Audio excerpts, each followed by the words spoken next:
Assalamualaikum warahmatullahi wabarakatuh. Selamat pagi anak-anak. Pagi, Bu. Bagaimana kabarnya hari ini? Alhamdulillah baik, Bu. Alhamdulillah, hari ini Ibu akan cek kehadiran terlebih dahulu. Jenab Ersa Malangi, Hadir. Laras Sasmita Idrus. Hadir. Oke, sebelum memulai pembelajaran, agar berkah, kita berdoa terlebih dahulu. Yang akan memimpin doa itu adik Jenab Samalangi. Bismillahirrahmanirrahim. Raditu billahi rabban wa bil islami dina wa bi Muhammadin nabiyya wa rasulah. Rabbi zidni ilman warzuqni fahma. Baiklah adik-adik, hari ini kita akan memulai pembelajaran sejarah kebudayaan Islam mengenai peristiwa-peristiwa di akhir hayat Rasulullah SAW. Nah, Ibu akan menjelaskan mengenai 3 submateri. Yang pertama, Rasulullah menunaikan ibadah haji ke Baitullah. Yang kedua, khutbah Nabi Muhammad SAW dalam haji wa'dah dan wahyu terakhir. Yang ketiga, menjelang detik-detik wafatnya Rasulullah SAW. Nah, Ibu akan menjelaskan yang pertama mengenai Rasulullah menunaikan ibadah haji ke Baitullah. Nah, pada tanggal 25 Zulkaidah tahun ke-10 Hijriah, Rasulullah SAW bersama lebih dari 90.000 kaum muslimin berangkat menuju Mekah untuk menunaikan ibadah haji. Ketika dalam perjalanan menuju Mekah ini, kaum muslimin semakin bertambah. Nah, menurut riwayat, jumlah mereka mencapai hingga tidak kurang dari 124.000 orang, baik yang berjalan kaki maupun yang mengendarai unta. Pelaksanaan haji Rasulullah SAW inilah yang kemudian menjadi pedoman kaum muslimin dalam menjalankan manasik haji. Ibadah haji Rasulullah SAW ini adalah ibadah haji yang terakhir yang beliau laksanakan tidak lama setelah beliau menunaikan ibadah haji itu. Beliau wafat sehingga ibadah haji yang dinamakan haji wada atau haji perpisahan. Perpisahan beliau, perpisahan dengan para sahabat. Perpisahan beliau juga dengan yang tercinta. Perpisahan beliau dengan umat manusia yang senantiasa beliau perjuangkan keselamatannya. Nah, bagaimanakah tata cara ibadah haji yang dilakukan oleh Rasulullah SAW? Jadi, ibadah haji yang dilakukan oleh Rasulullah SAW ketika haji wada adalah yaitu Rasulullah melaksanakan irham sejak tiba di Zulhulaifah setelah salat zuhur dan asar di Qasar. Beliau membaca tabdiyah untuk memulai haji dan umroh.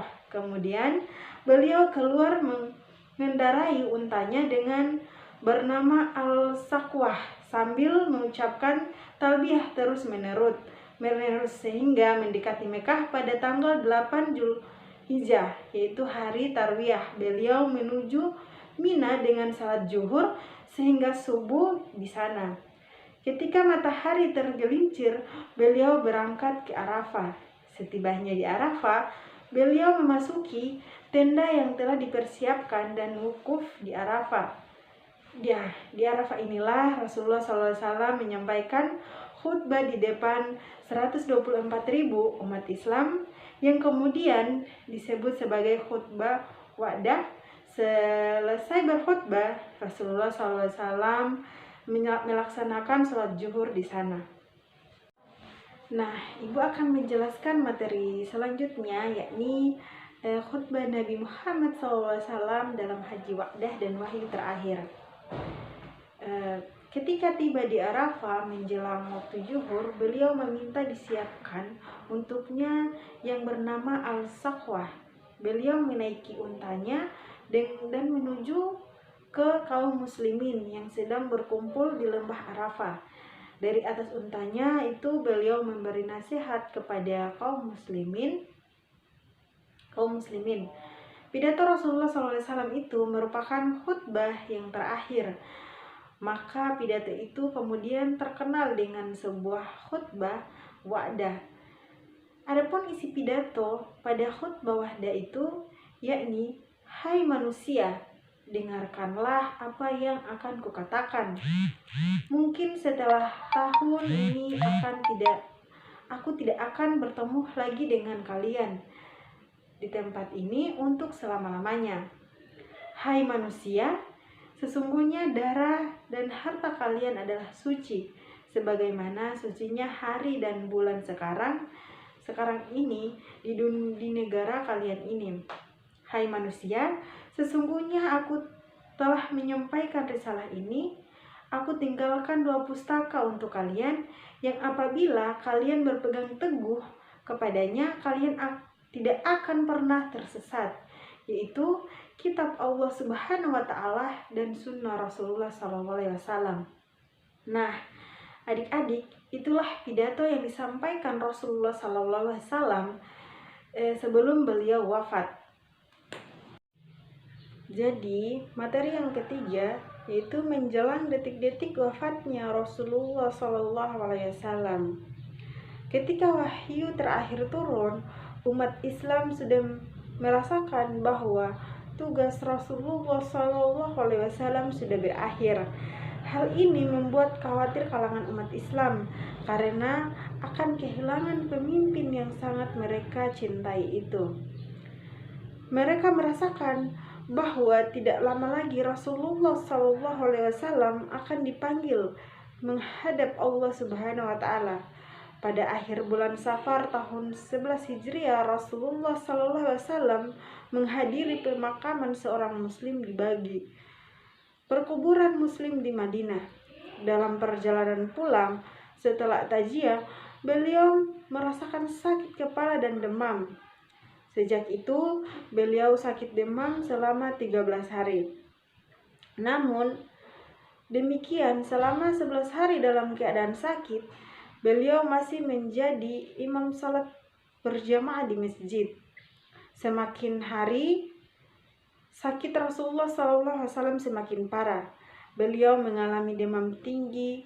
Namun, dalam keadaan sakit seperti itu, Rasulullah SAW tetap memikirkan kaum muslimin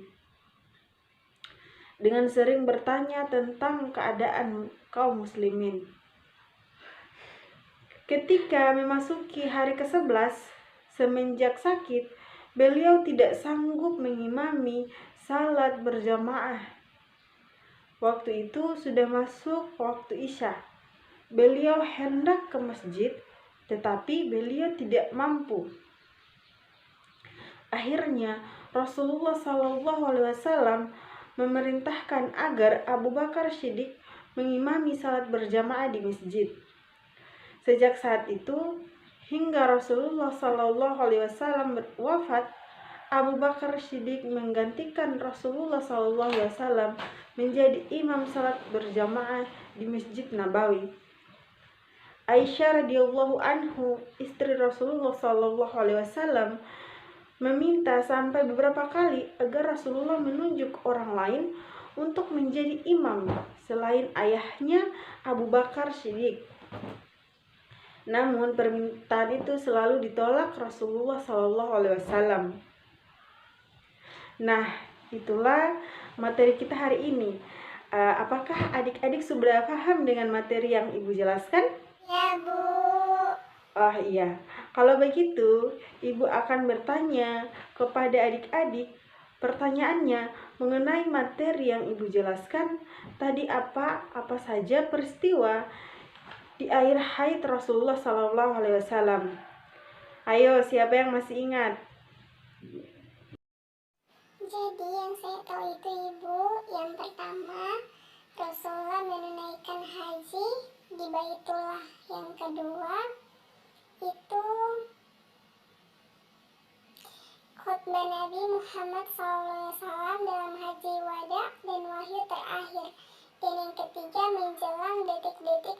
hajnya Rasulullah SAW. Wah, betul sekali jawabannya. Terima kasih adik Jenab. Baiklah adik-adik, kita cukupkan pembelajaran hari ini dengan melafazkan hamdalah.